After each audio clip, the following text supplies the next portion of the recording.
Okay, good evening. And today was Chaf Av, of course, the yahrzeit of Rabbi. It's also the yahrzeit of my mother. And so the shir is dedicated to Lilin Nishmasam. Just the topic is Kashrus systems and Kashrus standards. The purpose of the topic is to try and give a certain behiris, a certain klarkeit, a certain level of clarity in what terminology means, and we as consumers, what we can do, what we should do. And I want to make it clear, I'm not going to comment on any particular hechsher and their reliability, but rather the focus is going to be to give klolim and yesoidis, and so we can all walk away with more clarity and more education, more information about where we could be more machmir, where there are different standards, and why a particular hechsher, in some cases, some people may be uncomfortable because they feel certain things may not be up to par. Just to get an understanding of that, and that way we can all be better and more educated consumers. First of all, we'll start with the word standards. The word standards, what does that mean? Standards refer to what the policies of a particular hechsher are, what they will allow, what they don't allow, and how they operate. So a standard refers to what is their level of quality beruchnius. Now, for example, is the product Chol Yisrael? It's a standard question. If it's not Chol Yisrael, so it's a product being provided for the general market, but not for people that are not going to Chol Yisrael. Of course, Chasidim b'Seichel. Is the product Pas Yisrael? Does this particular hechsher allow a non-Shomer Shabbos to light the fire for Bishul Yisrael or Pas Yisrael? These are all questions of standards, and those that are mekel have a yisoid, they have a place in Torah and halacha to allow that. It's just we as consumers have a right and should know what's what. By way of mashal, if I'm going shopping, I'm going to go on a hike, and I want to get myself good hiking shoes. So I want to find shoes that are waterproof, that have good shock absorbent, that are also going to give me a certain level of grip, right? So it should be a successful hike. If I'm going to go buy a pair of slippers, I'm not going to have tinnitus against the manufacturer of the slippers because I brought the wrong product. It doesn't fit. It doesn't fit what I'm shopping for. The same is with regards to beruchnis ha'inyonim. A chassid is only going to eat Pas Yisrael or only going to eat Chol Yisrael if they pick up a product that's not Pas Yisrael, not Chol Yisrael, and they don't bother looking at the label. The hechsher is not at fault. The hechsher is supplying kosher product to the world at large. The national Hechsherim have a focus to provide kosher all over the world, and this particular product does not fit the standard that you're looking for as a consumer. And consumers have a basic obligation to be educated on the basics of kashrus so they can make appropriate choices for them. But the hechsher is providing a product for people that are not makbel on Chol Yisrael. Okay. And then you also have a question of what's the hechsher's policy with regards to kashering or with regards to fish. So standards could be a term that's referring to many, many areas of kashrus, not just a few segments. It could be 20 to 50 even areas of kashrus and many, many things. And it's a fair question for a consumer to know what are the standards, what are the requirements, and I have to see if that fits what my sins are. The hechsher being a reliable hashgacha, if it is, they have some sort of thing to rely on to be able to do this, but doesn't necessarily mean it's what you want to be buying. Now, recently, a few weeks ago in Montreal, there was an ACO conference with all the Hechsherim got together, and I gave a presentation on Kashrus systems, on the Kashrus compass, Kashrus systems. What does it mean, a Kashrus system? And what is the difference between a Kashrus system and Kashrus standards? So let me explain.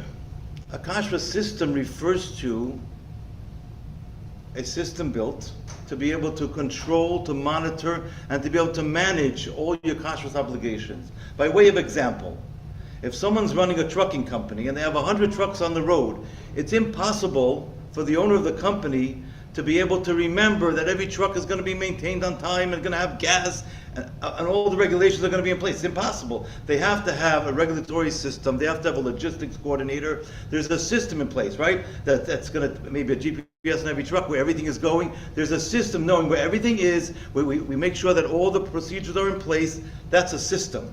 Now, exactly how you build the system, every hechsher has a right to choose how they build, to custom make it for their liking. But the nekuda, the yesoid, and the chachma of it is that the system is going to enable them to be able to control, monitor, and certify whatever they say they're certifying. I'll tell you a story. Many years ago, when I was a bacher, I was in the Gan Yisrael camp, and we took a boat ride with one of the balabatim on a very large lake. We had a boat ride all night long with a guitar. We told stories. It was very geschmack. So I noticed that the captain was pulling out a compass every hour, and he was looking at it like this. So after a few hours, I said to him, "Tell me, what's pshat?" He says to me, "If you want to enjoy the freedom of the high seas, you must become a slave to the compass." So the same is with Hechsherim. If you want to be able to give a lot of Hechsherim and certify large processing plants, a lot of different operations, you have to have a system. So just to take this point back to its Nekoda, if we have a Rav Machshir who's only certifying a few companies, let's say for example he's got 3 accounts, a bakery and a coffee shop or whatever, and it's all very, very small folks. It's possible that he can have everything in his head and visit and without having reports and documents. It's possible. But once you start gathering and growing from there and you have a large amount, it's impossible to run without a system. So an example where it's possible you can have a hechsher that has good standards, but if they have a weak system, then the enforceability, the standards will suffer. Not because anyone's trying to do anything bizodain, chas v'shalom, but the standard is not there, the system is not there to support the standard. So in order to provide quality kashrus, the hechsher has to have 2 things. It has to have a very good system, and it has to have the standards that you're looking for to be able to purchase that fits your particular lifestyle. That gets us into the category number 3 of reliability. The word reliable means that the hechsher is trustworthy to provide whatever they say they're providing. So all national hechsherim certify products that are not chol v'yisrael, not pas yisrael, and they'll tell you that. And if you want to know if a product that's by a national hashgacha is chol v'yisrael, pas yisrael, by chol v'yisrael it has to say so on the label zicher. By pas yisrael, usually it has to say so on the label. Sometimes you could be mevared on their website, but you have to actually verify that it is pas yisrael, because it's not always so easy to do that. We try as much as we can. Chol v'yisrael is very expensive to make. So the companies that are going to invest in making something chol v'yisrael are certainly going to actually write it. So reliable means that the hechsher can be trusted to do what they say they're doing. It doesn't necessarily mean it's your standard though. So if a hechsher is certifying products that are not chol v'yisrael, not pas yisrael, or if they certify fish without a mashgiach tamidi that's skinless, which we as Chassidim would not rely on, so it's a reliable hashgacha that whatever they say they're doing, but that standard doesn't meet what I'm looking for. And they'll tell it to you. They're not going to lie to you. They're an honest, reliable hashgacha. You say, is this hashgacha to me? They'll say no, and say, okay, thank you very much. It's not for me. Okay. Now, so let's go back to our example about the footwear before. The company that makes quality slippers is a reliable company, but it's not a good fit for the hike. Then you can have a footwear store. Let's say it's Payless. No offense to Payless, but you're going to pay $15 and you're going to get a pair of shoes, a boots, whatever, and they're going to have the leak on you in 2 weeks. It's very low quality. So maybe it's reliable to be not reliable, but it's not high quality. Okay, so that's not what their thing is. Maybe because they're charging little money, but that's where you have reliability. So reliability means that you can trust whatever they say they're doing, they're going to do. It doesn't necessarily mean that it's our standard. So it's really important for consumers to be able to be aware, to be knowledgeable, to be informed of what the standards are, to be able to make a determination. This is for me, it's not for me. I got a call years ago from a Chasiddishe Rav who wanted to get into Kashrus. And I have no question about this Rav is well-meaning and alamailas, but he had little to no education about how kashrus works, how actual manufacturing works. He called me up and he says, Rabbi Hanoka, he said in Yiddish, I want to make a soy sauce with my hashkafa. And there's a soy sauce company that I am responsible for. He wants to know if he can go in there and make a production. I said, listen, I don't own the company. I'm in charge of the kashrus for this particular company, and I cannot authorize other people to come in. That's a question for the company. If they authorize you to come in, I can facilitate. I can go with you. So I told him what has to be done. But then he says to me, I want to make my soy sauce with a mashkiach tamidi from beginning to end. I didn't say that, but from the beginning to end. So I said to him, Rebbe, it takes about 3 months minimum to make soy sauce, 3 to 6 months. It's a fermented product, and it sits in fermentation tanks. And as far as I know, nobody makes them with hashkacha tamidis. Soy sauce plants that are kosher, generally speaking, are dedicated kosher par plants. They're visited periodically, kashrus responsibility in place. Wonderful systems.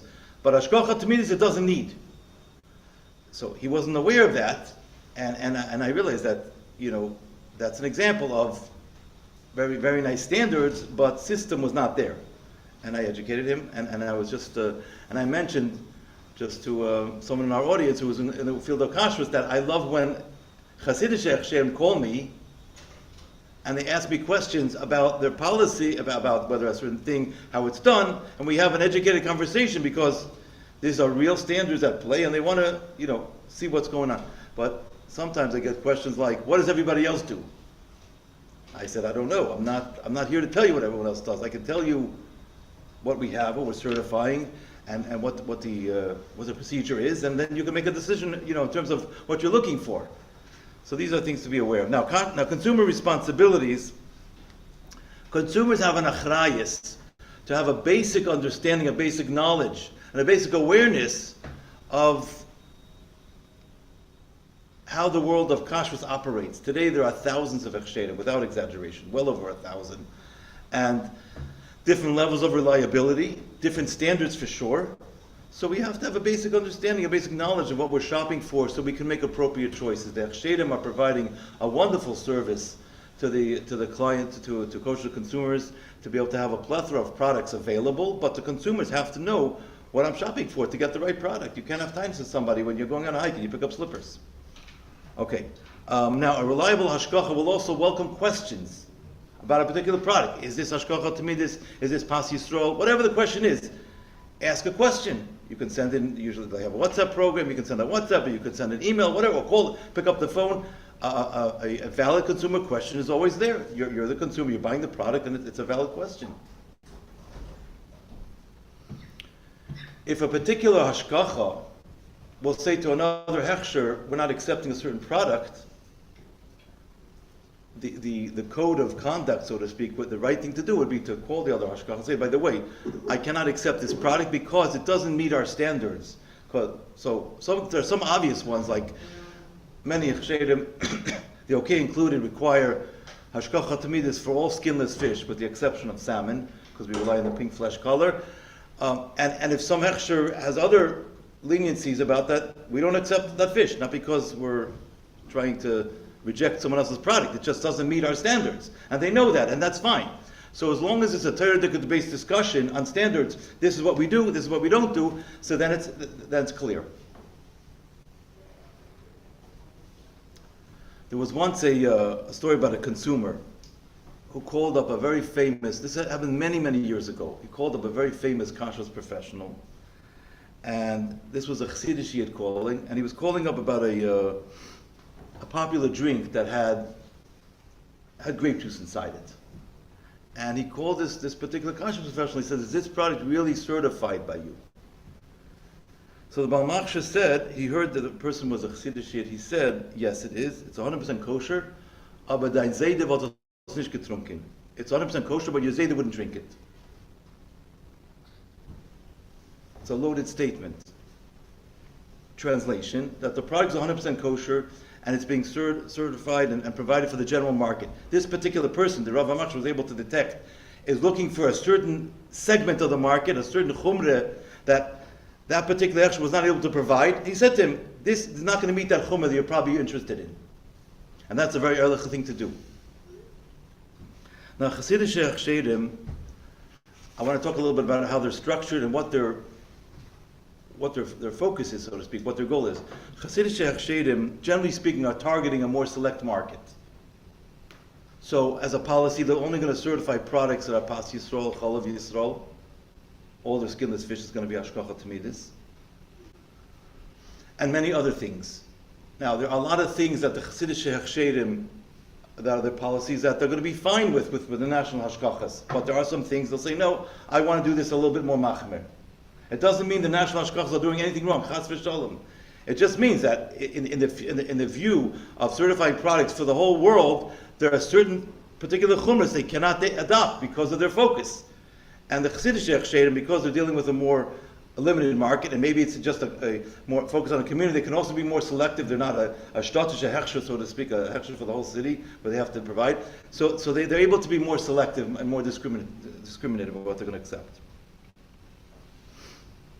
Now, Chasiddishe Hechsherim,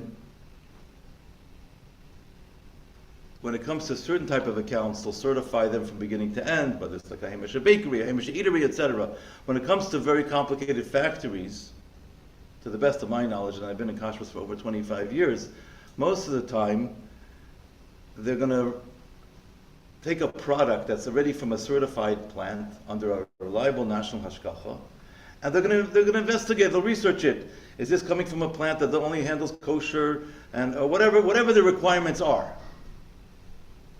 They're not certifying the complicated product from ground up. They're basically looking to enhance the certification to make sure it's at that level they're looking for and that they're enhancing. So they really have to rely on the national hashgachas to be able to do that in the first place, and they'll admit that. They couldn't operate without the national hashgachas because without that they have no really feeding ground to be able to even look into products. So we work together, and I work with a lot of Chasiddishe Hechsherim, and you know what they're looking for, and I'm able to provide information without disclosing anything that's confidential, but just Kashrus policy information, so they can make a decision and find what works for them. And sometimes I was even able to speak to customers and ask them to upgrade certain things just because it's better for their business, and would also satisfy the Chasiddishe Hechsherim's requirements, so that could be a win-win also. Okay. Now, the mila with the Chasiddishe Hechsherim is that they have the ability to be more discriminate and to be more picky, so to speak, and say, okay, this is what I want to do. And a national hashgacha cannot always do that, but the chesaron with the Chasiddishe Hechsherim is that, generally speaking, they don't have a system the way a national hashgacha has. A national hashgacha has a very, very complex computer system, a very, very elaborate system. So the reliable Chasiddishe Hechsherim have a system that enables them to track whatever they're doing. Could be whatever the system is. So they have good standards and a good system. But if you have a Chasiddishe Hechsher with good standards, some of the ones that we don't consider to be so great would be, they may have good standards, but their enforcement could be weak because they don't have a good system. So for example, if a Chasiddishe Hechsher is certifying 100 accounts, and they're doing 10 productions a day, so you have all the logistics. Think about the example I said about the trucking company.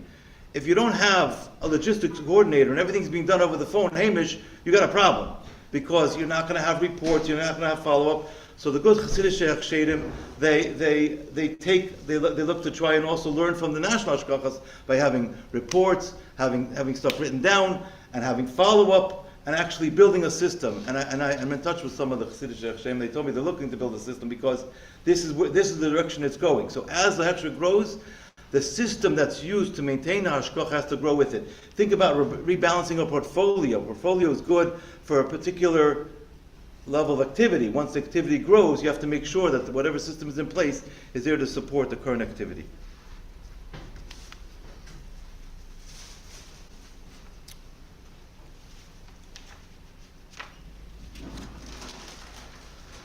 Now we'll speak a little bit about food service establishments.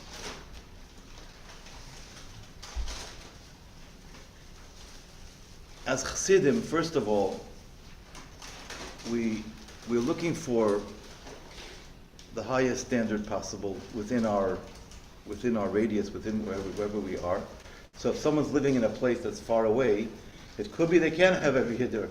The things that Chassidim are always makbid on, of course, they're makbid on, but certain Edle Hidurim they may not be able to take upon. I'll tell you a story. Zalman Shimon Dvarkin was giving a Hechsherim on a mikveh to a shliach like 50 years ago, and he was out of town, and he stayed over in the shliach's house. It was in California, and in the morning the shliach is giving the Rav breakfast, and the Rav says to the shliach, Reb Shmuel David Estes. Reb Shmuel David was Rabbi Reichik, Allah Hashem, the shliach of the Frierdiker Rebbe to California. He was very makbid on Kashrus, and he lived locally. So the Rav is asking the shliach, does Reb Shmuel David Reichik eat this product? So the shliach had to say, this he eats, this he doesn't eat. And the shliach felt very, very bad. He felt uncomfortable.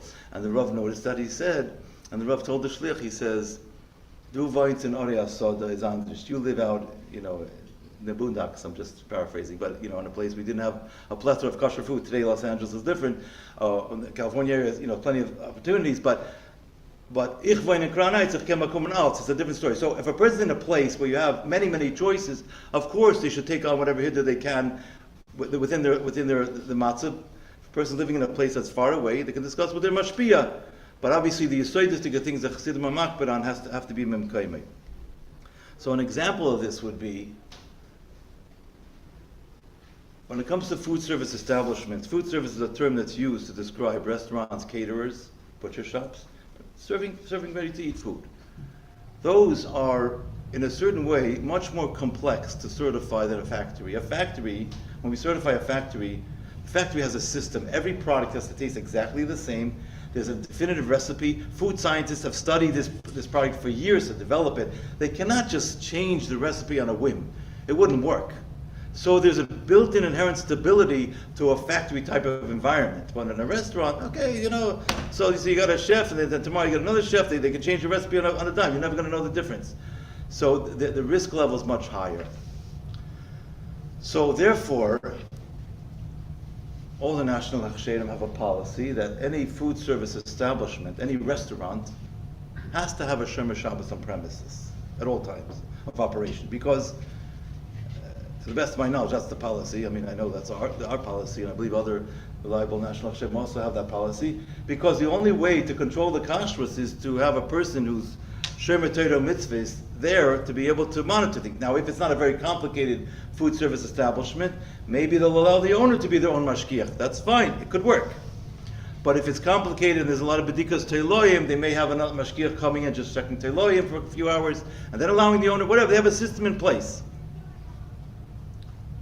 Now, out of town, some local vadim will certify a restaurant without a frum person present at all times. They'll have a frum yid going in 4 times a day. And it's very sketchy, because they can bring something in, not because they're trying to even cheat, because they ran out of something, and then, so that's an example of a very different standard. I'm not going to say it's usur, because they can find a heter for it, but would I recommend someone eat in such a place? No, I'm not comfortable with it. And the term I would use is I'm not comfortable. I hope everything's good, but I don't feel it's secure enough. If it's just, let's say, a place that's a coffee shop with plain black coffee and no milk, okay, that's lav dafka needs a frum yid. But once you're dealing with things like Chol Yisrael, you zichar have to have a frum yid present, even by coffee shops. So that's something to keep in mind. Another thing to keep in mind, some local vadim, this is a very, very common thing. Again, as Chassidim, I want to remind us all. We as Chassidim, we look at non-Chol Yisrael, Chol Vakum, as Bli Asisr. We don't accept the heter of Moshe. We don't eat Chol of Stam, as it's called, Chol of Company Shabbat Medina Seder. We don't eat that. We don't eat such products. And we also hold you have to kasher after such a product. So if you have a keli that was used for non-Chol Yisrael hot, you have to kasher mamish Yisr. The challenge is that some other poskim, some mitzvah poskim held that you don't have to kasher from Chol of Stam, because based on the heter of Moshe, even those that were makbar on Chol of Yisrael, but they hold you don't have to worry about kelim. People have different traditions, different minhagim in these inyanim. So as a result of that, you'll have some local vadim that will certify a dairy establishment, and they'll say the pizza is Chol of Yisrael, the knishas are not Chol of Yisrael, and they're totally ehrlich, they're trustworthy people, they're reliable, it's a reliable hashgacha, but the standard is not for you, because they're allowing Chol of Yisrael, non-Chol of Yisrael, imi baboyis, bevas achas, in the oven, one big fabreng, it's a problem. It's a bli asisr, according to the way we learn. So This is something just to be aware of. It's not pshat that the other hashgacha that's doing this is chas v'shalom trying to cheat anybody. They hold it's not a blias isser. That's how they learn. We don't learn that way. It's just a different hashgacha, a different shita. Just be aware of that. Another thing, an edel lechumra, an edel lehider, that I would recommend someone take upon themselves, if possible, is if a person lives in an established frum community, so take on a hider to eat in a restaurant, a food service establishment that's owned by a Shomer Shabbos. In a large community, a frum community, majority of them are, and it's an extra level of protection. Doesn't mean they cannot certify ones that are not. They put in all kinds of safeguards. They lock the kitchen. All the good is zachen. But lepoil, if the owner is a Shomer Shabbos, you have even more protection, right? As good is best and is better. So again, if a person's living out of town and that's all they have, it's a different discussion. But if a person's in a matzav, just like the story with the Rabbi, somebody in a matzav, we could do better. This is something to keep in mind. There's a story that happened to me last year. I think it was last year or 2 years ago. I was in the mountains and I was shopping I traveled quite a bit in the summer, and I told Rabbi Rotban I can come once in the summer, it's tonight, because I travel a lot. But anyway, so I was shopping to get my food for the trip. It was in the local kosher grocery store in upstate, and it was late at night, like 10:30 at night. My kids had gone to sleep, and I had time. I go shopping. Normally I would shop earlier, but I was late at night. I come in the store was relatively empty, and a Yid comes over to me and says to me, "That's Yiddish?" I said to him, "Yeah." So he starts talking to me in Yiddish. He says he's coming from Eretz Yisrael, he's a guest, and he's going on a long trip now, on a 5-hour drive.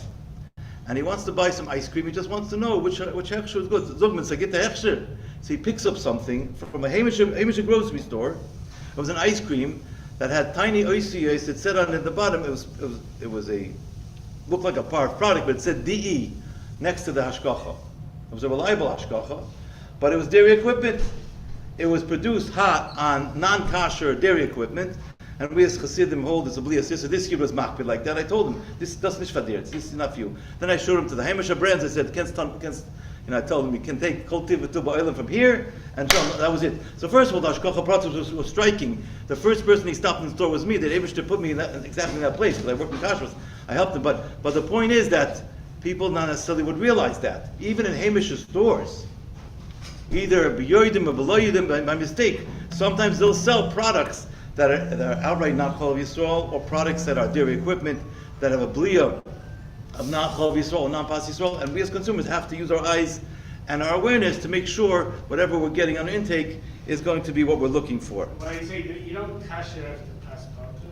I'll take questions after. That's correct. We don't cash it to paspalter, but I'm just saying we don't want to eat paspalter, so just because you're going to a store, the store itself, that's the grocery store, is not the hechsher.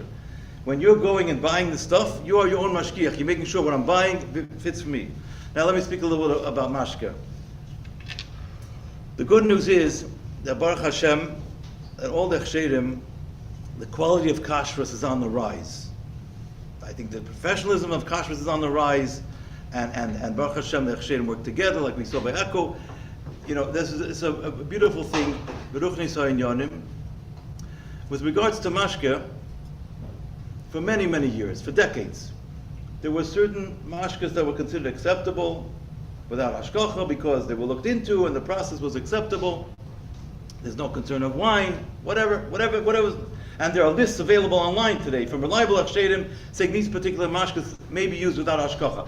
Everybody agrees, leisman de polik, that when you buy something with a hashgacha, it's a better choice, it's better quality than buying something just from an approved list. An approved list means, yeah, as far as we know, it's fine, and therefore it has a chazak of good. It's not as strong as an actual certification. Someone asked me, I'm digressing for a moment, but someone came over to me. His in-laws live in Italy. And over there, they were relying on certain lists because the kashrus was not as developed. They had to do what they can. Yeah, that's the matzav. Yeah, that's what you have to do. If you're in a matzav dachuk, right, the din is Ashas al-Tchak is the same din as B'di'evet. Yeah, so din is Shulchan Aruch. Fine, but he says he wants to know if you can buy the same cereal that's on an approved list here in America. I said, no, you can't, because I said here in America you have cereals up to wazoo, you can cultivate the boiling with reliable Hechsherim. I said, so al pi halacha you're in a matzav v'chatchila, and therefore you shouldn't take something B'di'evet here. When you're there, it's a different matzav. Okay, so back to the mashka. So there's lists available. Now, Baruch Hashem, many more mashkas are coming on with Hechsherim, reliable Hechsherim. So there are some Rabbanim in their shuls, they say, we're only going to allow a mashka with a Hechsher in my shul. Tovi aleim bracha.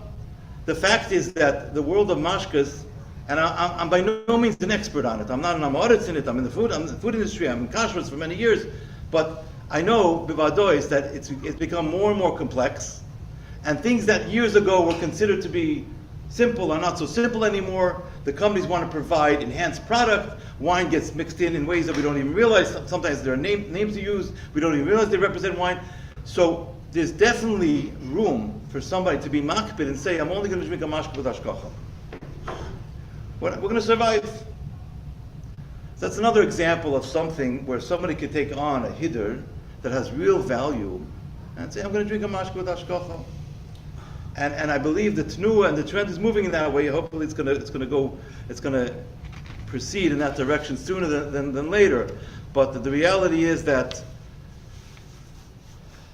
when Kashrus was not yet as developed as it is today, they had to rely on certain systems and maybe lists, whatever, because they're starting from the ground up. But now that Kashrus is so developed, my personal belief is, and my Shver, Rabbi Daniel Levi Shalom also felt this way, is that these things should be accepted with hashkacha. He was encouraging all the Hechsherim to make such a policy pe'echad in all our restaurants to have such a policy, because it's really not possible to be the only one, because then no one's going to do it. So we really have to, and I think the grassroots efforts on behalf of consumers to be able to demand that level of quality, then people will respond to it. So consumers have to realize that you have a lot of koyach in a positive way, and the companies appreciate when the consumers show interest in their product, and there's a lot of value in getting hashkacha on mashkas also. Now I'll take questions.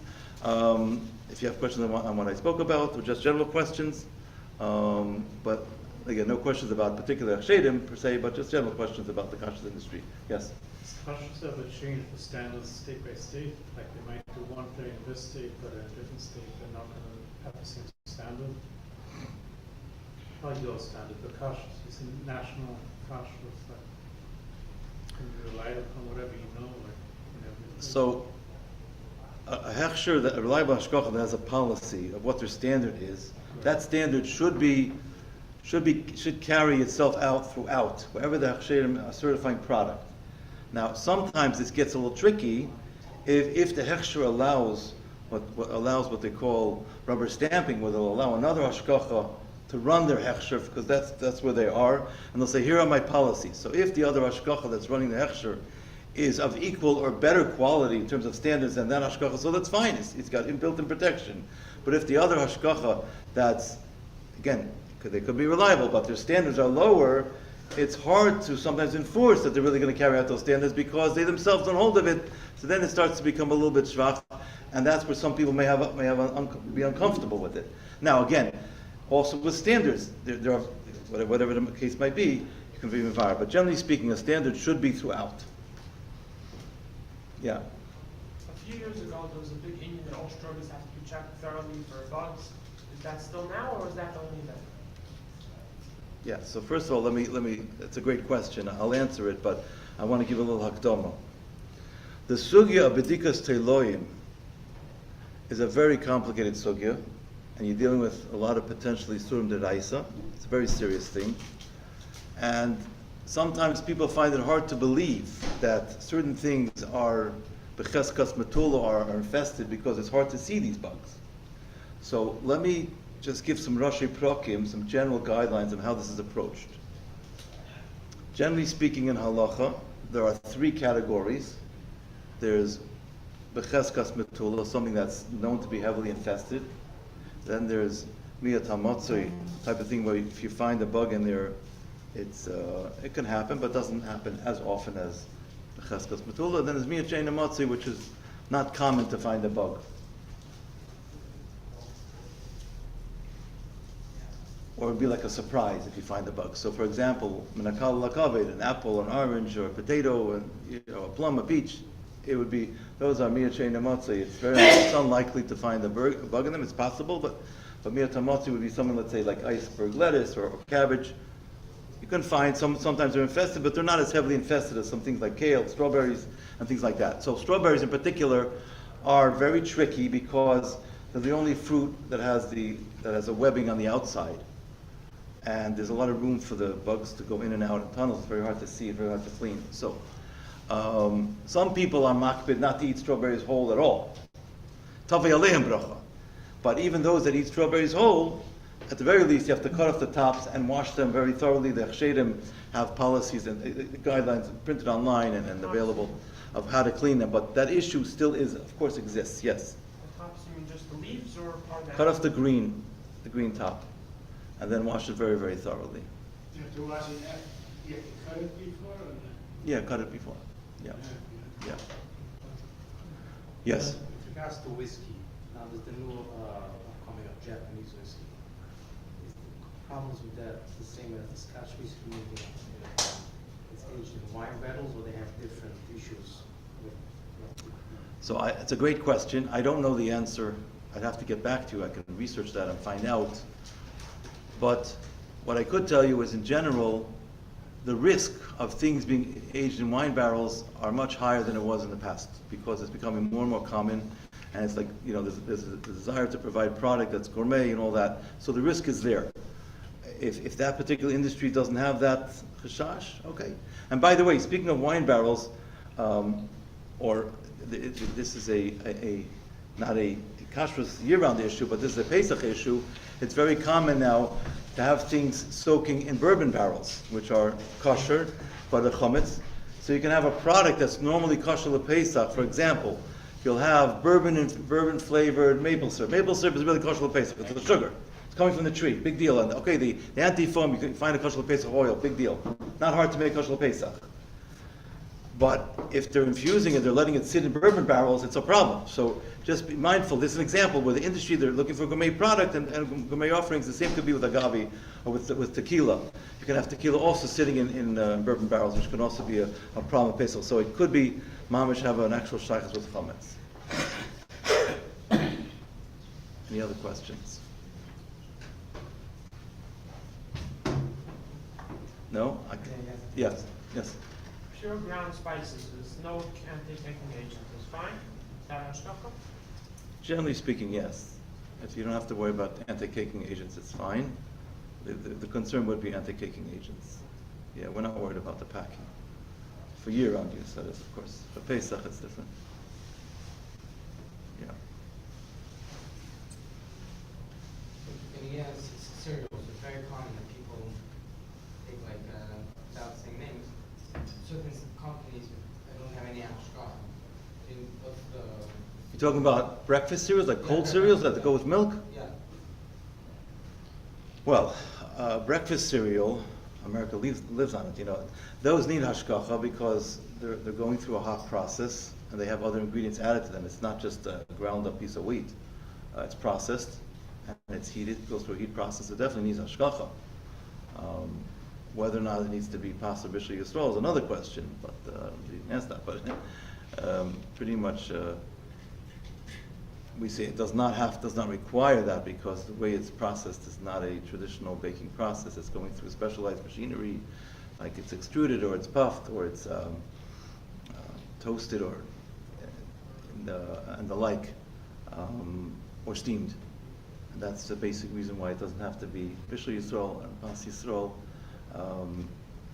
For the most part, there's one cereal that actually bakes as a bar, and that there's room to be machmer and pas yisrael there. And it gets cut later, but otherwise you can rely on other things to be matter.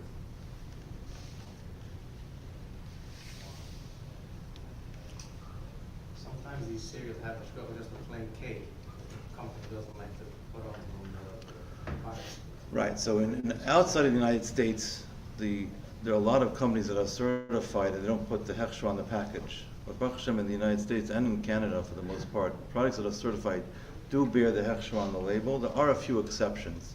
So if you know a particular product is certified and you have a kosher letter, standing behind it, and the Hechsher says yes, fine, but just be mevared. Again, you're the mashkiach. Now you're asking the question, and just be mevared and be careful.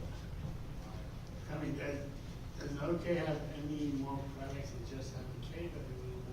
We generally speaking, do not allow Now we can retail do- products there were many- to there be were many certified different- without our symbol on the package. We require the symbol to be there because consumers are buying it. On the industrial level, of course we do. Everybody does. All the national Shem certify that way. Certain times we want to have things only by letter because of security reasons, the Kashrus security. Well, you just, at an industrial level, you have things justification. Or not without a symbol at all. We're certifying by letter or by lot, depending on the setup. Of course, we do it all the time. The OK with Post had many decades just decayed.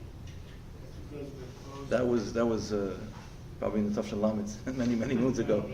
It's not like that anymore. As I said, Kashrus has developed, and it's not something that's happening anymore today. Baruch Hashem, for the consumers, it makes it easier. I want to share with you a couple of stories. If there are any more questions, I got a few more minutes, but I'll share with you a couple of stories.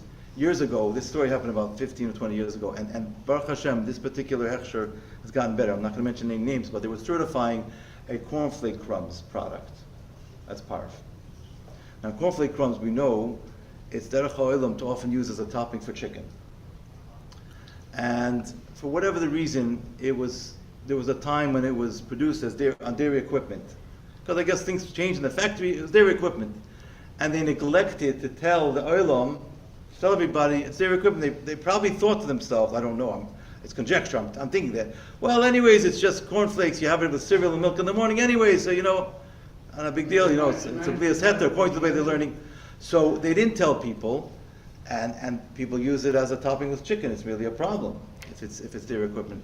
So somebody was very, very upset about it. Many people were very upset. I remember hearing about this.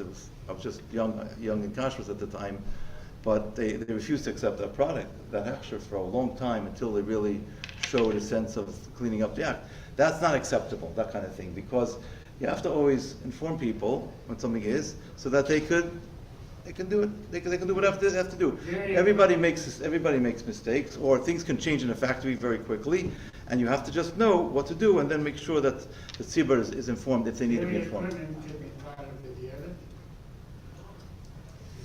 It's not part. No, for us that are makban achov Yisrael, it's a blias yisur. For those that are not, it's unlikely to be batal b'shishim because usually you don't have shishim connected to bli of a keli in a product. If you do a double kashering, you'll have shishim, maybe, but not if it's a ben yom. It's a problem. Yeah, and maybe that particular one was not a ben yom. I don't know, but you have to be choishish for it. It's a problem. Actually, the only time the OU wrote part of it was the first time when they started to certify coffee rich, they felt that they took part of it because before that, if something is milking a part, it just said the OU. Many years ago, all Hechsherim worked that way. They expect you to look at the ingredient panel. Again, this is decades ago, maybe 30, 40 years ago, before my times. But today, all Hechsherim, all reliable Hechsherim have a policy. If something is dairy, they're going to put a D next to it. Now, it could be once in a blue moon, it happens that they forgot the D, so they'll tell people. And if you see something that looks milky and it's missing the D, obviously it's a problem. But the policy is that the D has to be there for a dairy product. And again, so a consumer should be well versed in what the symbols mean, and to be able to make appropriate choices. I want to share another story, if I may. We have a few more minutes, yes, Rabbi? When it comes to giving Hechsherim, of course, you have the consumer, you have the manufacturer, and you have the Hechsher, and then you have God's the active partner. We as the Hechsher have to do whatever we need to do in good faith. We need to do what we're doing, do everything b'emunah shlema, do it in Elichkeit, and then Eibush, the Siyata Dishmaya is right there. As long as we're mashki our keiches properly, and we do it l'shem shamayim, we do it properly, the Eibush the shikzu. I had a story, 25 years ago, I was running a food service event. I don't do food service now, but I did it many years ago. And this was an event out of town with one of our caterers, and we were serving about 1,000 meals per day. 350, 360 people, 3 times a day, it was about 1,000 meals a day. And this was a group of people that were not, they wanted kosher, but they weren't, I don't know if some of them weren't from, it was more of a Jewish, it was a very eclectic crowd. And Motzei Shabbos, they went out on their own, they went in the city, they went touring and they bought single-serve ice creams that were not called Yisrael, and they gave it to someone in the hotel, and they put it in a certain freezer, not in the kosher kitchen. They said, we want to have this tomorrow. Okay, sure. And I was the head mashkiach in this event, and Sunday night, the next day, we're serving a fleishig meal. And Baruch Hashem, part of what a mashkiach has to do is, besides being in the kitchen, you have to roam the floors, you have to go in the hallways, you got to make sure the room is also good. I had other mashkiachim, I wasn't the only one. It was a big event. And Baruch Hashem, things were going the way they're supposed to. And then, as it gets close to dessert, I decided, I'm going to walk the floor. And I see there's a waiter pushing a cart full of these single-serve, non-Chol Yisrael dairy, okay, a lot of issues, ice cream. And I said, whoa. I said, buddy, where are you going? He says, we're going to serve this for dessert. I said, no, you're not serving this for dessert. Let me be clear. I'm the rabbi. I said, you're not serving this. And I said, where did this come from? He says, I had it in a different freezer. And he says, the guest asked us, we had that extra, they wanted it just for dessert. Now, the guests were not trying to do anything bad. I don't think they even kept kosher. They didn't know better. They didn't realize you cannot have a dairy dessert after a fleishig meal, let alone the fact that it wasn't called Yisrael. Okay? But what I want to bring out from this story is that we only see out the dishmaya. I didn't do anything wrong.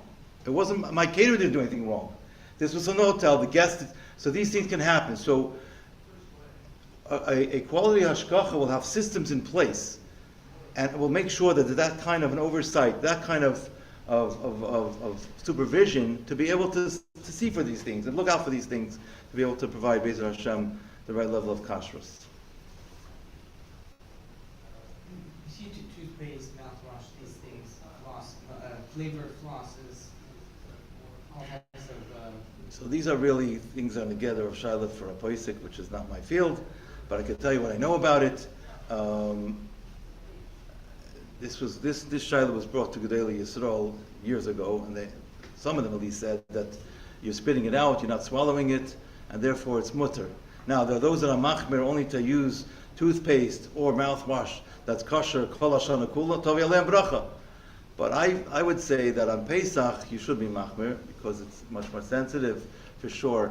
As far as actual dental floss, again, it's my own hagish. Why do you have to go with a flavored one? You can go with plain.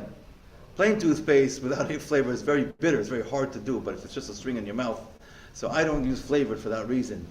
But a lot of, some Rabbanim, they were matir that because it's being spit out. Now, some toothpaste companies supposedly were looked into that their glycerin was not from animal sources. That could be. Most of the glycerin in America, more than, I would say, most, not necessarily all, but it's more likely to be from kosher sources if it's from America, but I don't know. Without being certified, you don't really know that. So that's the story with that. Anytime you get fish, you buy fresh fish in the store, you get the worms, the heads. So some fish, you can look this information up online also, some fish are known to have parasites. They call these parasites. Cod, it's common to have, and some other fish also. Some companies, like better quality companies, will take them out because they consider it's disgusting to see. But if it's from the inside, from the beginning, if it's there all the time from the beginning, and it didn't come outside in, then really, al pi halacha, it's mutter. But it's a miyastik azach, so we try to take it out. They call candling the fish. They'll run the fish under a light table, or they'll just look at it to try and remove it. But certain fish are more prone to this than other fish. Is it common types of fish? I can send you an exact list, but I was just at a large fish company last week, and I asked them this very question. I ask them every year, and they told me that some fish are known to have the parasites in the head, and some of them in the body, and they check for it and they clean it out. Again, but it's not a guarantee, but they will look for that because it's a quality issue. If you're getting fish from a local small mom and pop shop, lav dafka, they're doing that because they may not be equipped for that. But it's not so much of a kashrus concern, it's more a question of whether or not you're comfortable with it.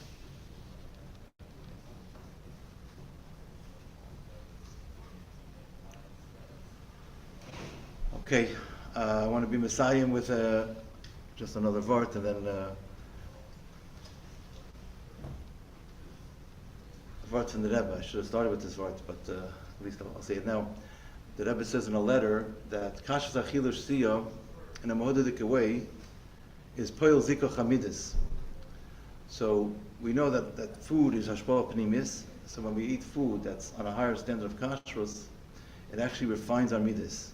So it has a very profound effect on us. So this whole discussion, this conversation about being machmir and kashrus is a very important one. And I'll also share one more story, which I've said publicly in the past, but it's kedai to chazer it over because it's negel to everybody. About 50 years ago, there was a kashrus professional who had a Sheikhs of Lubavitch. He wasn't a Lubavitcher, but he davened in the Suchari, Sheikhs of Lubavitch. He was by the Rebbe in Yechidus. And the Rebbe asked him to speak for the Sheikh Chabad. His name was Rav Chaim Tzvi Goldzweig, Alav Hashalom. He was a very, very big kashrus mumcha. He worked for the OU, but he was world renowned, respected. And the Rebbe asked him to speak about kashrus to the Sheikh Chabad. He said to the Rebbe, the Yerei Mushleimim, these are holy Nashim Tzidkanias. What am I going to tell them already? So the Rebbe said that they're machmir on things they don't have to be machmir on. There's an machmir of zachem they don't have to be machmir on, or there's an mekel of zachem they tarnish mekels on. They're mekel on things they shouldn't be mekel on. So the clarity, the knowledge, the awareness enables us to invest our energy in a place that really counts, so we can actually raise our standards up, and also at the same time also have more menuchos on nefesh. We don't have to necessarily be so concerned about certain things if we're mevar. They're not really a concern in the first place. So the lack of clarity cuts both ways. When we have clarity, we're able to focus our energy where it counts, and also and reserve our energy to place where it counts, and not have to put it into things that are not really